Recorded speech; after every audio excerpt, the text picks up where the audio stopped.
Most of us have heard our fair share about the fiscal cliff and the sprint to the finish aspect of getting it addressed before the end of the year. There's a separate and equally important piece of legislation that also needs the attention of both the President and Congress that has important implications for jobs and the health of our U.S. economy.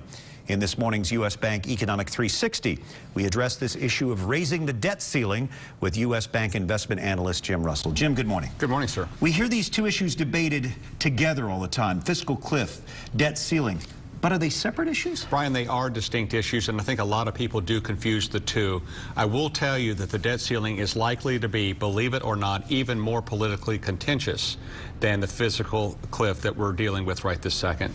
Just to give a little bit of a finer point, the debt ceiling is basically the amount of debt that the federal government can borrow. You can get that ceiling extended or increased, as we have done several times over the past several years, by congressional vote. And that congressional vote looks very contentious this time around. Now, just to give you a feel, right on where we are right this second, we have authority to borrow as a nation $16.4 trillion. Right now we're at $16.1 trillion.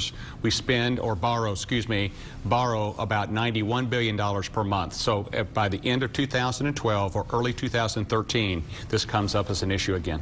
So we've heard about how the fiscal cliff can put us back into recession. What about this debt ceiling? How harmful could that be to our economy if it's not addressed? Well, it can be very harmful, and what we have is a little bit of a stair-step graphic for our viewers to show just how often the debt ceiling has had to be raised. As recently as 2005, the debt ceiling was at $8 trillion, and here we are extending it probably to in the neighborhood of $17 trillion. The red line, of course, is the debt. So we're bumping up right up against this. You did not hear this at all in the elections or the campaigns, because no politician wants to be associated with higher debt and, of course, slower growth. Let me add one other thing, and that would be this is the result of us taking in $2.4 trillion in tax revenue every year, yet as a country spending $3.5, resulting in about $1 trillion, $1.1 trillion per year.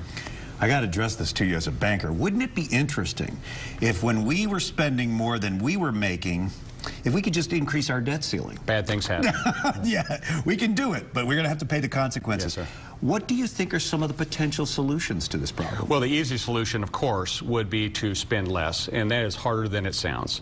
In that Social Security, Medicare, Medicaid, and the Defense Department, if you add those four categories together, that is 60% of the federal budget.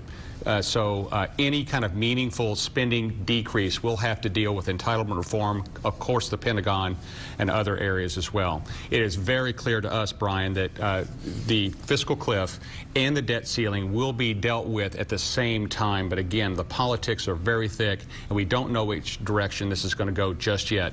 Just last week, the President and congressional leaders got together at the White House.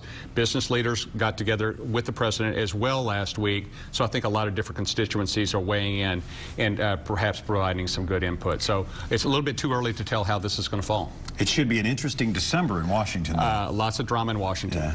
Thank you, Jim. We appreciate you and U.S. Bank. Thank you, sir.